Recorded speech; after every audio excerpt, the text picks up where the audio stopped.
I'm not going to say Stanley Cup Finals, but the Seattle Kraken do have the chance to be a pretty good team out of the gate, just like Vegas was. But if that's going to happen, it probably won't be through the expansion draft, and certainly not if there aren't trades.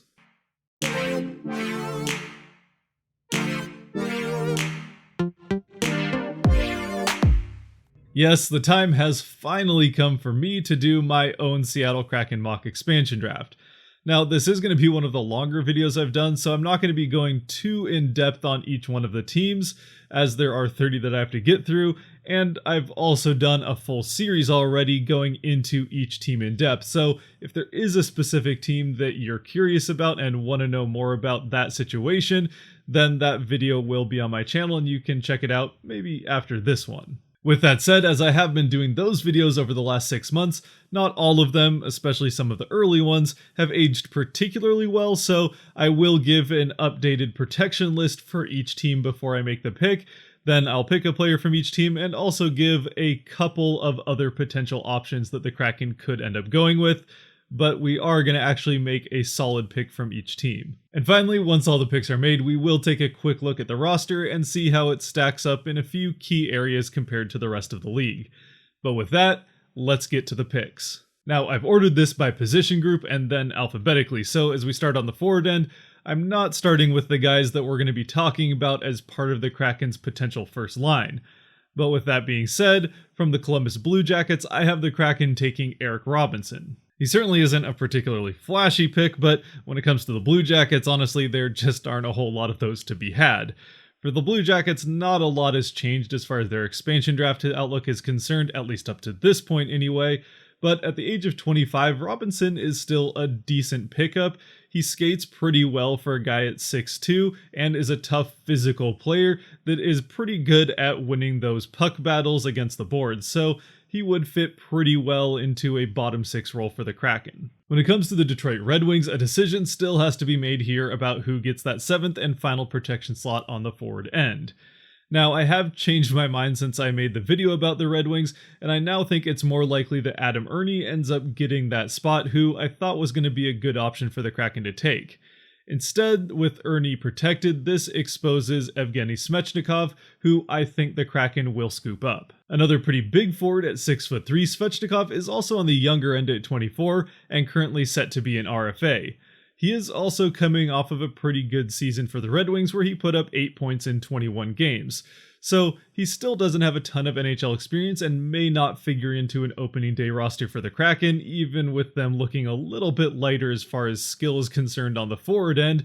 but he could figure into a bottom 6 role maybe later on in the first season and could develop into a pretty good player down the road. With LA Kings, this is a protection list that actually has seen a number of names go on and off of it over the last few months, and I still think there is room and argument to be made that it could very much change again by the time the expansion draft rolls around. And here I have the Kraken taking another younger player in Austin Wagner. Now, Wagner has elite NHL speed, but again at the NHL level has yet to really turn that into much at the other end as far as points are concerned. Now, part of that could be due to the fact that he's playing on the Kings, and maybe a change of scenery or just a new system around him with the Kraken could help produce a little bit more points out of some of the breakaways and separation that he can cause with his speed. Of course, Lizotte is certainly another option that fits that role of a younger forward, and he also plays the center position, which is a definite plus.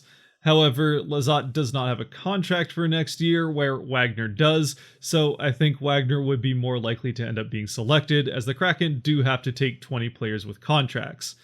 When it comes to the Nashville Predators, this is one of the few teams where I do think it is much more likely that they go the 4-4 protection route. But of course on the forward end, that means that they have to decide between protecting Ryan Johansson and Calle Jarnkrok. And as you can see, I've decided to protect Johansson, which then I think means that Jarnkrok is probably the most likely pickup that the Kraken would have here. Jarnkrok is a solid forward with a good amount of NHL experience, and potentially most importantly has also shown the ability to score at a consistent rate year over year, scoring right around 10 to 15 goals per season, which is something that the Kraken are going to have a hard time finding a whole lot of in the expansion draft, especially from a player that would only cost them $2 million for one more season. When it comes to the New Jersey Devils, if Michael McLeod were to be exposed to the Kraken, I think they would be all too happy to scoop him up, and since I did the video on this team, I've come around to thinking the same thing as far as Sharon Govich and Kukanen are concerned as well.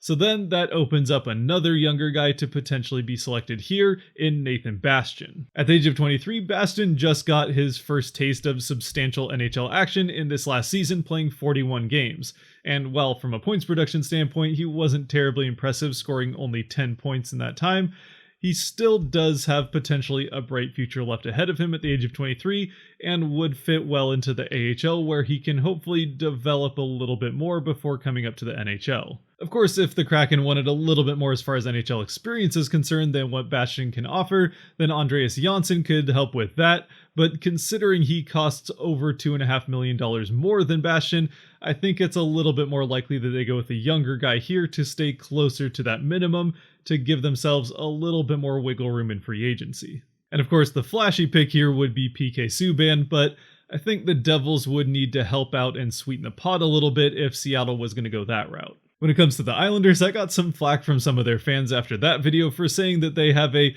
not terribly interesting defensive play style, which is still true regardless of the points that they have in the playoffs when you actually watch them play or look at what they did during the regular season. But again, you can't argue with the results, as they still have a very good chance to go to the Stanley Cup Finals as I record this. Plus, I don't think it matters too much if you're a fan of the team as long as they're winning, and as Seattle might have a very similar play style, don't worry, I'll be just as stubborn about it as you are right now when that does happen. The other thing that they mentioned, and probably were right about, is that Scott Mayfield probably is a little bit more likely to end up protected than exposed, so I protected him here. Ultimately, though, when it comes to who the Kraken will probably end up taking from this team, I think it probably comes down to one of a couple of younger RFAs on the forward end in Otto Koivula or Kiefer Bellows. Admittedly, between the two, it's probably more likely that Seattle would take Koivula over Bellows, considering Ron Francis's tendency to go with bigger, more defensive-style players. But as far as I'm concerned, personally, I'd rather take Kiefer Bellows, considering his higher scoring upside potential down the road. Either way, either one of these guys is probably going to need quite a bit more time at the AHL level before they're ready for the NHL, and ultimately, this is a prospect pick. And speaking of younger prospect level picks and the tendency to go for larger players, as well as talking about a New York team, when it comes to the New York Rangers, this is one of the teams that is best set up for the expansion draft to not lose a whole lot to Seattle. With that said, they still do have to lose a player, and as long as Colin Blackwell is protected on the forward end, I think that ends up being Julien Gauthier. Again, he is another younger player who is set to be an RFA, so it's definitely not a lock that he would be the pick, but he is 6'4", so definitely is the type of guy that I think the Kraken would probably be looking for. Of course, as you may be starting to notice a trend of younger, less experienced forwards, the Kraken are still going to need some experience on the forward end, which is where from the Ottawa Senators, a guy like Chris Tierney could definitely come in handy. Tierney's definitely not an elite point scorer, and at a cap hit of $3.5 million, might not be the best value pick that the Kraken are going to have in the draft, but he still can put up roughly a half a point per game, and is a pretty versatile player that can do very well on, say, a penalty kill for Seattle, and fill in a pretty good middle six role for the Kraken at the center position, which is definitely going to be the one spot that they're struggling the most. Of course, there still is a chance that Tierney could end up protected by the Senators, in which case I think that probably exposes someone like Evgeny Dadonov, who could also be a good pickup for the Kraken as a veteran forward type of role. When it comes to the Philadelphia Flyers, at this point it seems like a lock that Nolan Patrick is going to end up on this protection list, which then means that it's pretty likely that JVR will end up exposed. And while up until this point, I've pretty much stayed consistent to the fact that I think that Shane Gostisbehere would be the guy that the Kraken would go with here, I actually have kind of come around to thinking that JVR is probably the guy that the Kraken will go with. Now again, especially with Ron Francis as GM, I would expect that the Kraken are probably going to be building this team from the back end forward, which a guy like Shane Gostisbehere would certainly help with. And yes, at $7 million per year, JVR is a little bit on the expensive end. But the Kraken are still going to have to find a way to score points, which, even at the age of 32, JVR can certainly do. Even if, for the most part, I think the Kraken will probably solve that problem through free agency than the expansion draft, they still probably need a couple of guys in this draft that can serve that role. So ultimately, to me anyway, the biggest reason that JVR wouldn't be the pick here is if the Kraken truly are dedicated to staying as close to that $49 million minimum as they possibly can. In which case, saving money by not taking JVR is probably the way they go, and they probably end up with Aube-Kubel. But don't worry, we'll get back on track with younger, cheaper players as we now move over to the Pittsburgh Penguins, where I think that both Jason Zucker and Jeff Carter will be exposed in order to protect guys like Brandon Tanev and Jared McCann. Now, Carter may be a little bit, but especially Zucker, I could actually see as being an option that the Kraken go with if they do want to get a little bit more experience on the front end. But ultimately, again, I think they want to stay a little bit closer to that cap minimum, so they probably forego taking either one of those guys that would cost them over $5 million per year and end up going with a younger, cheaper guy in Teddy Blueger. Now, when I say younger, I don't mean the 23, 24-year-old younger like we've seen with some other teams, as Blueger already is 26 years old, but is contributing at the NHL level where he had 22 points on 7 goals and 15 assists in the 43 games that he played this season. So ultimately, this decision, much like the one with the Islanders, probably comes down to a decision between a little bit more scoring upside in Blueger or a guy that is a little bit better as far as the defensive play style that the Kraken might go with in Zach Aston Reese. So honestly, it probably is a little bit more likely that they go with Aston Reese rather than Blueger, but again, scoring upside is going to be something that they have a hard time finding early on, so I wouldn't be too disappointed to see them pick it up where they can. For the San Jose Sharks, who are coming off of yet another disappointing season, it'll be interesting to see whether or not this team decides to go into full rebuild mode, which if they do, then maybe they lean towards protecting some guys like Dahlin on the forward end that are more their younger prospect level players that could otherwise be exposed. But as things stand right now, I do think it's safer to say that they probably will keep a guy like Ryan Donato on this protection list. Otherwise, he probably ends up in Seattle. Now, the other big wild card when it comes to the expansion draft in the Sharks is the fact that with this protection list, they would still need to sign and expose 2 guys on the forward end in order to meet exposure requirements. So that could definitely play a pretty decent role in who the Kraken end up taking from this team. But as things stand right now, since we don't know who is going to end up getting those extensions, I think that the Kraken probably end up going with Dylan Gambrell here. With that said though, even though Gambrell is helped out by being a center, this is one of the picks that I feel the least confident about, considering he wasn't able to show much as far as improvement is concerned when it comes to points production, with just 12 points in 49 games, even with an expanded role in the Sharks. With the Tampa Bay Lightning, I think we're all pretty well aware by now that this team has an embarrassment of riches when it comes to talent, and it's not like they're not paying for it, as they're $18 million over the cap in the playoffs right now. So the Kraken really shouldn't have too much trouble finding a good player to take from this team. But honestly, to me, when it comes to what the most likely scenario here is, I'm not too sure how much it matters who they end up protecting, and while for the sake of this exercise I have the Kraken taking Matthew Joseph, I think it's much more likely that a side deal ends up happening here, and the Kraken probably end up with Tyler Johnson, as well as potentially a guy like Cal Foote and a draft pick or 2. Plus, he'd be coming back to his home state, considering he's from Spokane. For the Maple Leafs, this is another team where their protection list now looks quite a bit different than the one that I had in my video about this team, as I now do think that it's much more likely that they go the 4-4 protection route in order to protect Justin Hall,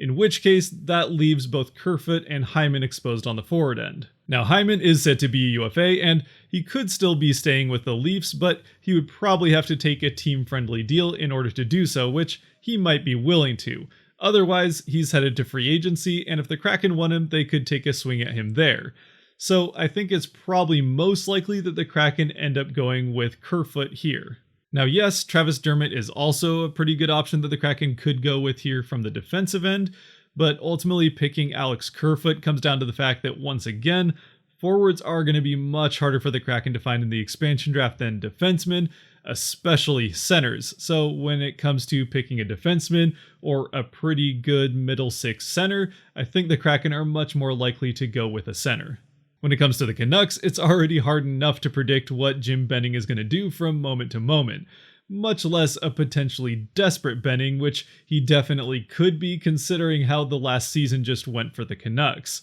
So again, it's hard to say what's going to happen, especially now with rumblings that the Canucks already could be looking to make a deal with the Kraken. But for now, we have to pick someone, so I'm going to go ahead and say that the Kraken probably go with a young, big center who's already under contract in Zach McEwen. Now, I'm not sure that even with a somewhat shallow forward end, especially at the center position that the Kraken are likely to have, that McEwen is quite yet ready at the NHL level in order to make the starting roster for the Kraken. But again, he fits the body type that they're probably looking for, and they still do have some of an AHL team that they have to fill out, so I think he's probably the most likely pick if a trade doesn't happen. When it comes to the Capitals, there's all sorts of options that the Kraken could end up going with here. Not as many high-end options as, say, the Tampa Bay Lightning will be providing, but still enough comparable options at all ends of the ice that I don't feel super confident about any particular pick here.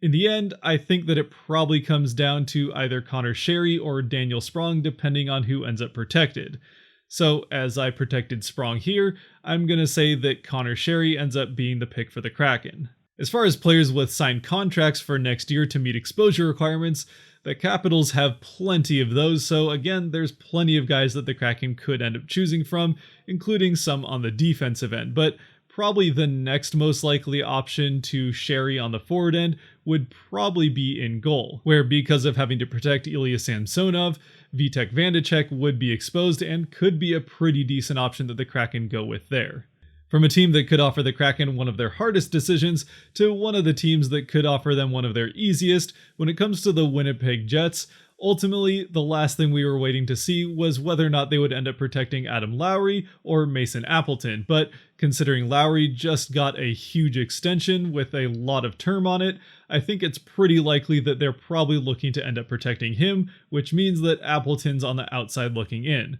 And with that being the case, I think he is a pretty easy pickup for the Kraken. Now, I say that that's an easy decision, and for me it probably would be, but again, considering this is Ron Francis that will be drafting people, he probably will have a hard time walking away from a solid big young defenseman in Logan Stanley, but Mason Appleton also is a pretty tough physical young player, so I don't think that he's having to give up too much to go with a forward that can offer a similar type of playstyle from the other end of the ice. Plus, when it comes to the ability to put up points, Appleton definitely seems to have the edge there, as with a slightly expanded role this season, he was able to put up 25 points on 12 goals and 13 assists in the 56 games that he played. So if he can continue to build off of that with potentially even a more expanded role with the Kraken, he definitely could turn into a pretty solid core piece of this team going forward. Plus, a last name like that really does belong in Washington,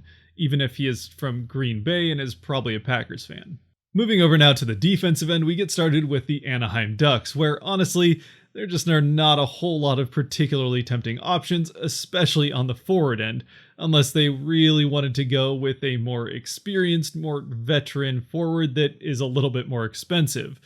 So I ultimately think that the decision here comes down to a couple of younger guys on the defensive end in Josh Mahura and Brendan Gooley, and I think that Mahura probably ends up being the pick here. He is set to be an RFA and doesn't have a ton of NHL experience, but does still have 13 points in the 41 games he's played over the last 3 seasons, which for a defenseman that hasn't gotten a whole lot of time on the NHL ice is actually pretty decent, so he could still develop into a pretty good defenseman down the road with some scoring upside, especially considering he's still just 23. Of course, the Kraken could still decide that they would rather use their non-contracted picks elsewhere, and in that case, a guy like Josh Manson is probably the most likely option, assuming that Hayden Fleury is protected. With the Boston Bruins, this is a team where there are any number of guys that the Kraken could very well end up going with that I would be happy to see in Seattle. But with the Bruins, while there are plenty of tempting options on the forward end where, again, the Kraken are going to have a harder time finding quality options in the expansion draft than on the defensive end,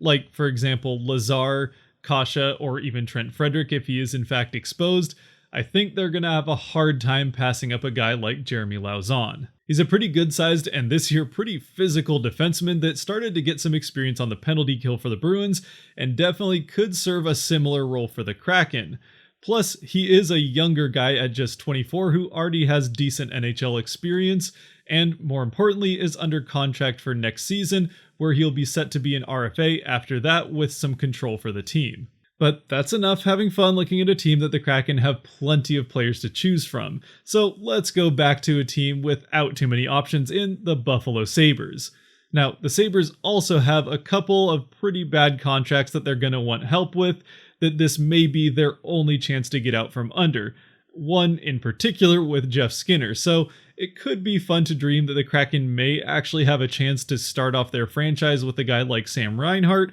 or maybe even Jack Eichel, though I don't think it's particularly likely, but it's fun to dream. But again, I don't want to get too deep into predicting trades, especially with a team run the way the Sabres are, so we're just going to pick a player straight up, and I think that Colin Miller is probably the most likely option. He's a solid, experienced, physical defenseman that could really help shore up the back end of the blue line for the Kraken. Another option, if the Kraken do want to use, again, one of their non-contracted picks, would be Rasmus Asplund, but I think the Kraken just stick with a guy with a contract from this team. Another team that's a bit of a mess currently, maybe not as much of a mess, but certainly came into this last season with a lot more expectations than the Sabres did, would be the Calgary Flames. And when it comes to what the expansion draft outlook is for the Kraken picking from this team, considering the things that they did at the trade deadline, it's much more slim pickings than it was when the year got started. In the end, then, the player that the Kraken end up getting from the Flames probably comes down to one of two guys. There's the younger, soon-to-be RFA in Oliver Shillington, or there's the older, much more experienced, but also much more expensive Mark Giordano. And here I have Seattle taking Shillington, because again, I think they want to stay closer to that cap minimum, which he would definitely help with, while Giordano would cost them over $6 million in the first season. And again, they want that extra cap space so that they can have quite a bit more freedom when it comes to free agency, which this could be a pretty wild year of. Though admittedly, Giordano would be able to fit in right away for the Kraken, even if not for a particularly long period of time over years, while Shillington could over the course of years be a solid depth defenseman that probably doesn't make the top four, but is still there if they need him. For the Oilers, when it comes to my expansion draft series, the video that I did on them has probably aged the worst of any of them, considering I said this team was going to go the 4-4 protection route in that video, and expose Jesse Puljujarvi, who, considering the season that he's had, has almost single-handedly changed that entirely, as this team is almost certainly now to go the 7-3 protection route. And thanks to that fact, and also that Caleb Jones failed to show much at the NHL level this year, I think that it's pretty likely that he ends up exposed and that the Kraken end up picking him up, as he still is a skilled young defenseman, even if he still does need a little bit more time at the AHL level to be ready for a role in the NHL. At this point, to me, Jones does seem like the obvious pick that the Kraken would go with as things are set up right now, but again, the Oilers are coming off of yet another disappointing playoffs appearance, so a lot could change with this team before now in the expansion draft. Of course, part of the draw with Jones is that even if he isn't NHL ready just yet, he still is young at 24, and also, importantly, has a contract for next season where he'll be paid just $850,000. When it comes to the Carolina Hurricanes, here I think it pretty much all comes down to who ends up getting that third and final protection slot on the defensive end between Brady Shea and Jake Bean. And as much as I would love for Bean to be available for the Kraken to pick and to see them get him, I think that it's probably more likely that he does end up protected, in which case the Kraken scoop up Shea. Now granted, this is far from a sure thing, as Shea still does have plenty of NHL experience, even at the age of 26, and throughout the course of his career has shown a scoring upside as well as a pretty physical playstyle, even if neither of those last two things really manifested themselves all that much in Carolina this year. So ultimately, this probably just comes down to whether or not the Canes want to bank on Shea having a bounce-back season next year, or if they've decided he really just isn't a particularly good fit for their team and would rather hang on to a guy with a bright future in a younger player like Bean. Of course, on the forward end, there are a couple of pretty decent options there in Faust and Geeky, but I still think that either Shea or especially Bean would be a better pick if available. And speaking of teams who have a tough decision when it comes to their third spot on the defensive end, with the Chicago Blackhawks, again, this comes down to whether or not they want to protect Nikita Zadorov or Riley Stillman. Now, Stillman is the younger, less experienced player, but still does have 3 years of control on his contract that earns him less than $800,000 per year through 2024 before he's set to be an RFA. Meanwhile, Zadorov is set to be an RFA this season, but is much more established and plays a very physical game that the Blackhawks, as well as the Kraken, definitely like. Of course, with that being said, considering Zadorov's size and especially physical playstyle from the defensive end, I'm pretty sure that Chicago would know that exposing him to Seattle and a GM like Ron Francis would basically be saying goodbye to him, so if they do want to keep him around, then maybe they do go ahead and expose Stillman instead, in which case the Kraken then probably have a little bit more of a decision to make, but probably still take Stillman. Another guy that is maybe a fringe on the forward end that could be worth considering if exposed would be Hagel, but I think he probably is protected. The Colorado Avalanche are yet another team that offers the Kraken plenty to choose from, but again have one guy that definitely stands out as the most likely the Kraken will end up going with in Ryan Graves. Comfer and Nichushkin are also both worth considering on the forward end, but again, Graves has just about everything that we think the Kraken are looking for. He's definitely on the bigger end as far as NHL players are concerned, and has a pretty physical playstyle on top of being an easy plug into the top 4 for the Kraken, maybe even top pair. Plus has shown a good ability to be a penalty killer in his time in Colorado, which again is something the Kraken will be looking to as a strong point for this team in the first couple of seasons. When it comes to the Panthers, this is yet another team that has options for the Kraken in all 3 areas. But probably the area with the best options, at least as far as non-UFA players are concerned, is the defensive end, where I think the most likely guy they end up going with is the guy that we started the season looking at in Marcus Nudivara. Now, I'm really only taking Nudivara over Drieger in this draft because Drieger is set to be UFA at the end of the season, so there's a lot more risk for the Kraken taking him rather than a guy with a contract. But if they can get him to sign in that window before the picks are made, then he definitely is the best option here, as he proved this season he could be ready for a starting role in the NHL. Next up is the Minnesota Wild. And the guy that most people are talking about here, and the one that I'm going to end up taking as far as this draft is concerned, is Matt Dumba. But it's not one that I feel particularly strong about, as I don't think the Wild are going to be terribly interested in losing him for free. And since their GM has already said that he doesn't know that he's going to have to ask any one of his guys to waive no movement clauses, which includes all 3 protection spots on the defensive end, then that kind of makes you wonder if they already have plans to trade Dumba somewhere else. Now, if in fact the Kraken do get Dumba, he's a very good all-purpose defenseman that's strong in the defensive end and has some scoring upside on the offensive end that would instantly be a top-pair defenseman in Seattle. But again, I'm still not 100% confident that he will be available come expansion draft time. And if that ends up being the case, then either Ryan Hartman on the forward end or potentially Cam Talbot in goal would then be the best options. When it comes to the St. Louis Blues, this is one of the teams where I've waffled back and forth the most between a couple of players, so if you have a thought in the comments section, I'd love to hear what you think between these 2 guys. Originally, I had the Kraken taking Sammy Blais from the forward end, largely again because he is a promising young forward that most importantly is signed for next season, but currently, I have the Kraken taking Vince Dunn from the defensive end. He might be set to be an RFA, but at the age of 24, he is a young, promising-looking defenseman who has already played the majority of 4 seasons in the NHL, and in spite of not playing top minutes, has proved that he can definitely have a good amount of points production in this last season, putting up 20 points in 43 games. So this is definitely a guy that looks like he is destined to be a top 2 defenseman down the road.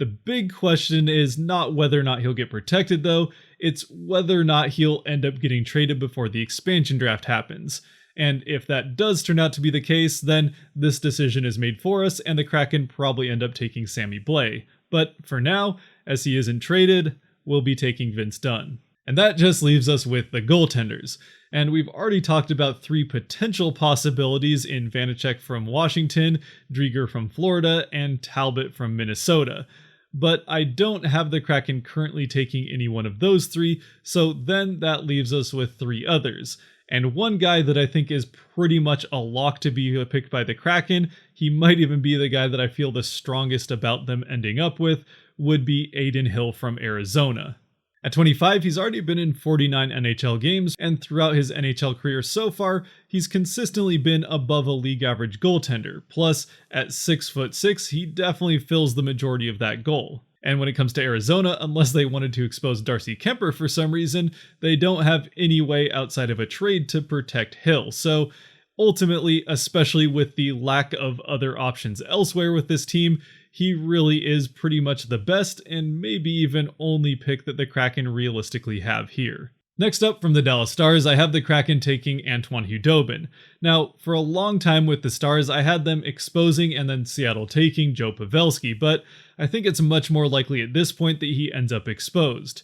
I think that the Stars, even in spite of how this last season went, probably want to give this core one last shot. Now, again, this last season didn't go particularly well coming off of that Stanley Cup Finals appearance, but the Stars went through almost as much, if not more, than any other team. They had their fair share of COVID issues, and then there's also that whole big blizzard thing that happened in the middle of the year in Texas that a lot of people have forgotten about, that also threw a whole nother wrench into the Stars' season, and they still almost ended up coming back to make the playoffs. Now, granted, that run to the Stanley Cup Finals a year ago happened on the back of Hudobin, but they still have Ben Bishop with a no movement clause, and I don't see him particularly eager to waive it, or necessarily the Stars too eager to ask him to, so that would leave Hudobin on the outside looking in, and with Pavelski protected, I think that he's probably the next best option for the Kraken. Otherwise, on the forward end, Jason Dickinson is still a possibility, and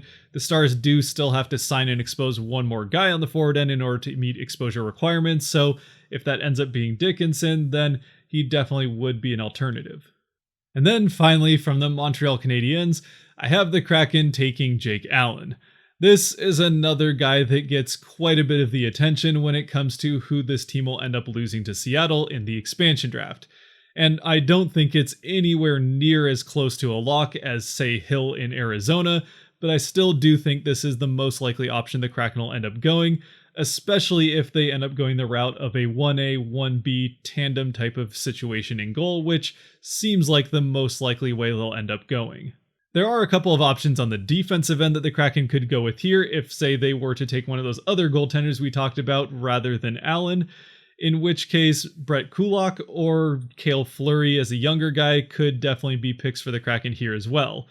Though I have to say that I think if one of these 3 goaltenders were to have their place taken by one of the other 3 we talked about, it probably would be Hudobin, but still there's definitely also a chance that the Kraken end up taking more than 3 goalies and flipping 1 or 2 of them. All in all then, at the end of the draft with this roster that I ended up with, we stayed pretty close to that minimum, not right up against it like I originally was aiming for, but it's still pretty good and leaves lots of space in free agency, especially considering that a few of these guys are going to be picks and trades, and again, we still will need to be signing a number of those RFAs. Also, very much as we expected, and this is probably the one thing I can guarantee from the actual Seattle expansion draft, this is very much a team that has its strengths on the defensive end and in goal rather than on the forward end. And this is a fairly physical team with not as much scoring potential as you would potentially like to see, but again, the Kraken are most likely to be looking to pick that up in free agency rather than in the expansion draft.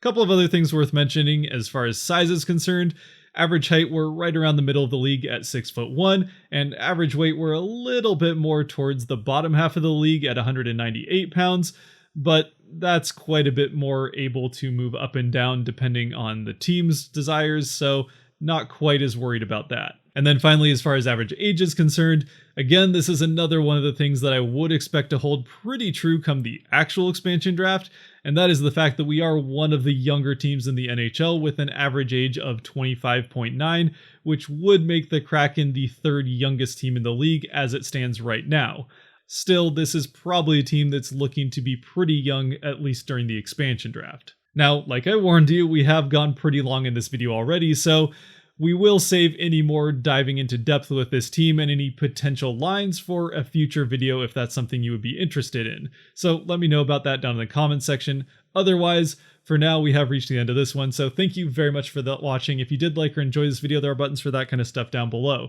I'd love to hear what you would change about this roster, as I'm sure your expansion list is not the same as mine, because very few are, so leave that down in the comments section as well. Otherwise, stay safe out there and be good to each other. Peace.